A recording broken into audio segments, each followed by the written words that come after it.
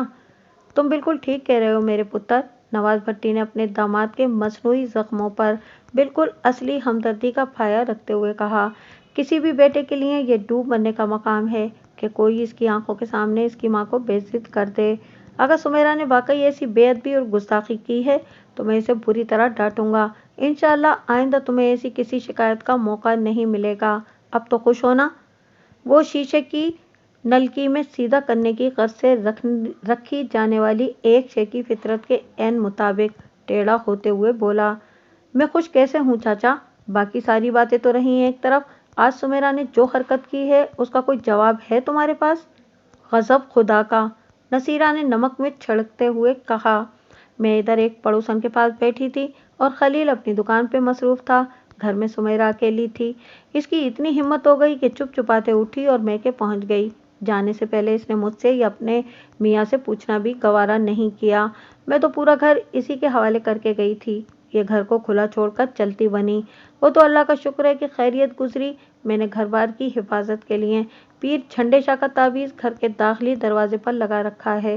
اگر ہماری دہلیز اس تعویذ کی برکت سے محروم ہوتی تو پھر اپنا تو کام ہو گیا تھا، کوئی بھی چور اچکا کھلا ہوا گھر دیکھ کر صفایا کر جاتا۔ یہ لچھن ہیں تمہاری بیٹی کے نواز بھٹی۔ خلیل نے کہا، مجھے بھی سمیرا کی یہ حرکت سخت ناگوار گزری ہے۔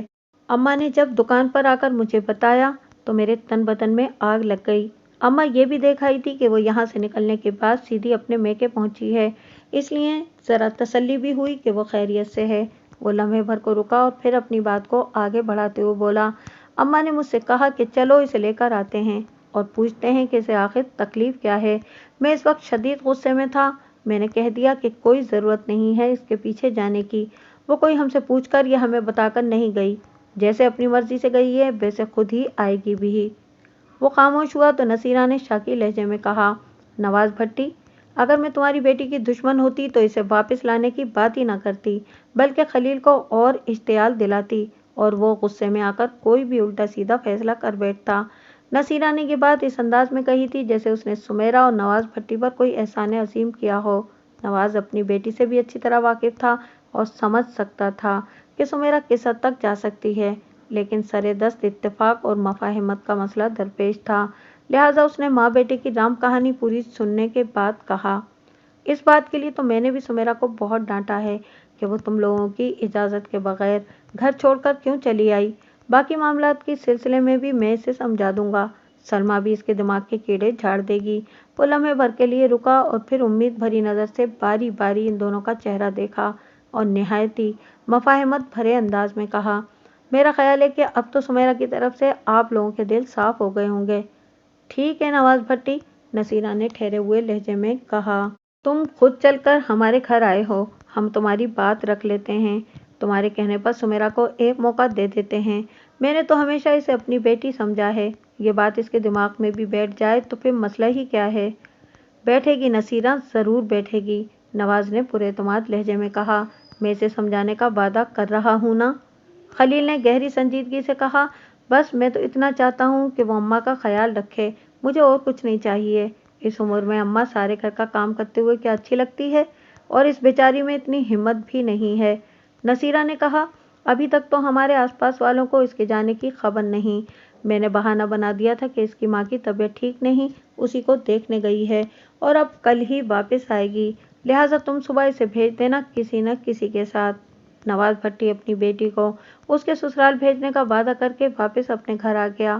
سلمیٰ کو اس معاملے کی بڑی تشویش لگی ہوئی تھی، لہٰذا اس نے آتے ہی شوہر کا انٹرویو شروع کر دیا۔ وہاں جو کچھ پیش آیا تھا نواز نے منوعاً اپنی بیوی کے گوش و گزار کر دیا۔ اس وقت وہ دونوں الگ تھلگ کمرے میں بیٹھے ہوئے تھے۔ پوری بات سننے کے بعد سلمیٰ نے کہا، ان ماں بیٹے کی باقی باتیں تو فضول ہیں، لیکن سمیرا کو وہ تعاون نہ کرنے والا جو معاملہ ہے وہ خاصا تشویشناک ہے۔ اللہ کی بندی، نواز بھٹی نے دھیمے لہجے میں کہا، یہ بات تو تم ہی سمیرا کو سمجھا سکتی ہو، میں اس موضوع پر اسے کیا بات کروں؟ تم فکر نہ کرو، میں سمیرا کو سمجھا دوں گی، سلما نے تسلی آمیز انداز میں کہا۔ بیوی نے اسے تسلی دی اور وہ واقعی بے فکر ہو گیا۔ اگلی صبح ناشتے کے بعد نواز بھٹی خود جا کر بیٹی کو اس کے سسرال چھوڑ آیا اور واپس گھر آ کر سلما سے پوچھا، تم نے سمیرا کو سمجھا دیا تھا نا؟ میں نے اس سے بات کی تھی، وہ متذبذب لہجے میں بولی، لیکن وہ تو کوئی اور ہی کہانی سنا رہی تھی۔ اس کا کہنا ہے کہ خلیل اس کی طرف متوجہ ہی نہیں، اب وہ خود کہاں تک تعاون کرے۔ تم نے اپنا فرض پورا کر دیا ہے، نواز بھٹی نے آسمان کی طرف دیکھتے ہوئے کہا، آگے اللہ مالک ہے، میری تو یہی دعا ہے کہ یہ دونوں نالائق ایک دوسرے کو سمجھ جائیں، اگر ان دونوں میں اتفاق رہے گا تو پھر اس گھر میں کوئی فتنہ، کوئی تنازع کھڑا نہیں ہوگا۔ اللہ تمہاری زبان مبارک کرے نواز، سلما نے دعائیہ انداز میں کہا۔ والدین ہمیشہ اپنی اولاد کی خوشی اور خوشحال مستقبل کے لیے دعا گو رہتے ہیں اور اکثر ان کی دعائیں قبول بھی ہو جاتی ہیں، لیکن سمیرا والے معاملے میں ایسا نہ ہو سکا۔ پتہ نہیں اس میں قدرت کی کیا مصلحت تھی۔ بہرحال مرض بڑھتا گیا جوں دوا کی۔ وہ دونوں دوا سمجھانے بجھانے کے ساتھ ساتھ دعا بھی کر رہے تھے، لیکن سمیرا کی بدقسمتی کے نتیجہ 0 سے آگے نہیں بڑھ رہا تھا۔ اب تک یہی ہوا تھا کہ نواز بھٹی ہی پھڈا جھگڑا نمٹانے خلیل کے گھر گیا تھا۔ اب کی بار جو سمیرا لڑ جھگڑ کر میکے آئی تو سلما کو جلال آ گیا۔ اس نے اپنے شوہر سے کہا، نوازا، یہ معاملہ تم ٹھیک سے نہیں ہوگا، میں جاتی ہوں۔ تم جا کر کیا کر لو گی؟ نواز نے دکھی لہجے میں کہا، میں تو محسوس کر رہا ہوں کہ یہ رشتہ چلنے والا نہیں، سمیرا کو اس جنگلی سے آزاد کرانا پڑے گا۔ نواز نے جنگلی کا لفظ ادا کرتے ہوئے دانت کچکچائے تھے، کیونکہ اس مرتبہ میکے آنے پر سمیرا نے بتایا تھا کہ خلیل نے اسے بری طرح زد و کوب کیا ہے۔ ہلکی پھلکی مار پیٹ کی خبریں سننے کو ملتی ہی رہتی تھیں اور اسے معمولی بات سمجھ کر نواز اور سلما نے نظر انداز کر دیا تھا، لیکن اس دفعہ سمیرا نے ماں کو اپنی پشت دکھائی، جہاں خلیل کے تشدد کے نشانات سب تھے۔ اس وحشی نے غصے میں آ کر نائلون کی بٹی ہوئی رسی سے سمیرا کو مارا تھا۔ نواز نے اپنی آنکھوں سے وہ نشانات تو نہیں دیکھے تھے، تاہم سلما نے اسے جو کچھ بتایا تھا وہ اس کے قلب و جگر کو چھلنی کر دینے کے لیے کافی تھا۔ وہ اس رشتے کے حوالے سے اتنا دل برداشتہ اور مایوس ہو گیا تھا کہ اسے ختم کرنے کے بارے میں سوچ رہا تھا۔ وہ جنگلی ہے تو ہمیں بھی اس سے نمٹنے کے لیے جنگلی بننا پڑے گا نواز، وہ شوہر کی آنکھوں میں دیکھتے ہوئے پھنکاری۔ میں اب اسے معاف نہیں کروں گی، اس نے ہماری شرافت سے بہت زیادہ ناجائز فائدہ اٹھا لیا ہے، تم دیکھنا میں اسے ٹھیک کر دوں گی۔ نواز کا دل بھی اپنے داماد کی طرف سے بہت تپا ہوا تھا۔ اس نے کہہ دیا، ٹھیک ہے سلما، تم جاؤ اور خوب روب داب سے بات کرنا، کسی سے ڈرنے کی ضرورت نہیں۔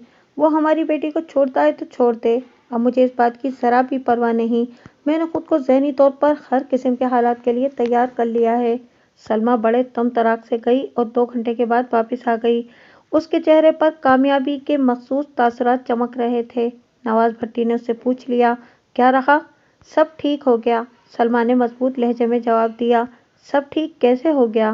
نواز نے الجھن زدہ نظر سے بیوی کی طرف دیکھا۔ وہ فخریہ انداز میں سینہ پھلاتے ہوئے بولی، میں نے کہا تھا نا، میں حالات کو سیدھا کر دوں گی۔ اللہ کی بندی، تمہاری کوئی بات میری سمجھ میں نہیں آ رہی، نواز نے متذبذب انداز میں کہا، کچھ بتاؤ تو صحیح، وہاں کیا حالات پیش آئے، کیا کیا باتیں ہوئیں؟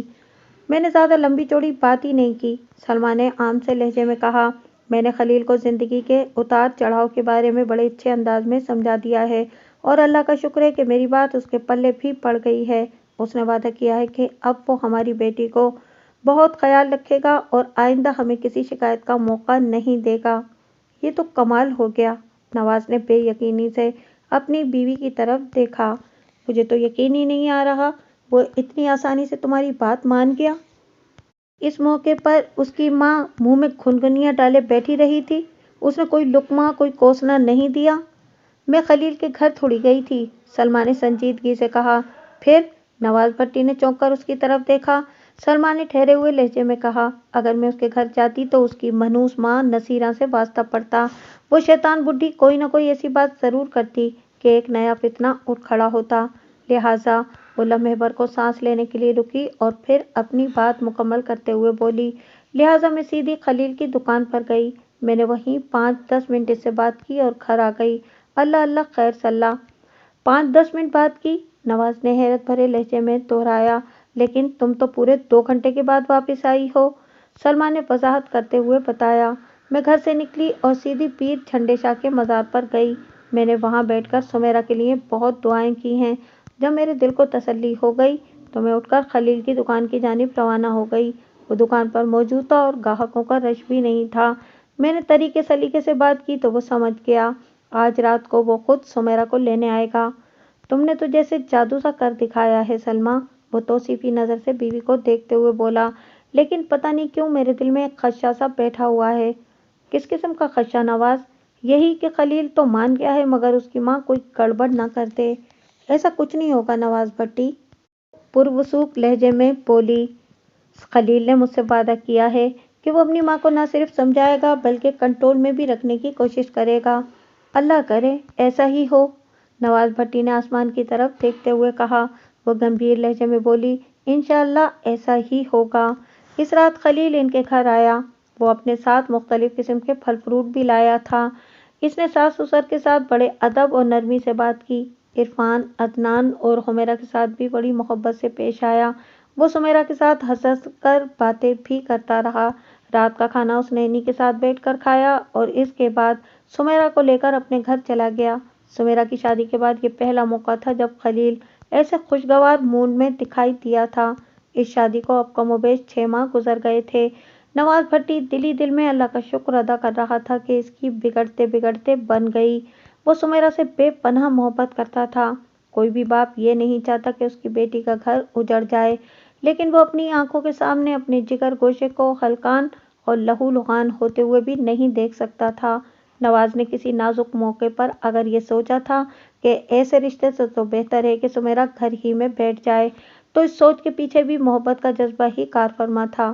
وہ اپنی بیٹی کو اذیت و تکلیف میں مبتلا نہیں دیکھ سکتا تھا، لیکن اب ایسا نظر آ رہا تھا جیسے سب ٹھیک ہو گیا ہو۔ حالات نے اچانک بہتری کی جانب پلٹا کھایا تھا اور دیکھتے ہی دیکھتے سب ٹھیک ہو گیا تھا۔ اس کی کایا پلٹ میں اللہ کی مہربانی کے علاوہ سلمیٰ کا بھی غالب ہاتھ تھا۔ یہ سب اسی کی کوششوں کا نتیجہ تھا۔ رات کو تنہائی میسر آتے ہی اس نے بیوی سے پوچھ لیا، اللہ کی بندی، یہ تو بتاؤ کہ تم نے خلیل پر ایسا کون سا جادو چلایا ہے؟ مجھے تو ابھی تک اپنی آنکھوں اور کانوں پر یقین نہیں آ رہا۔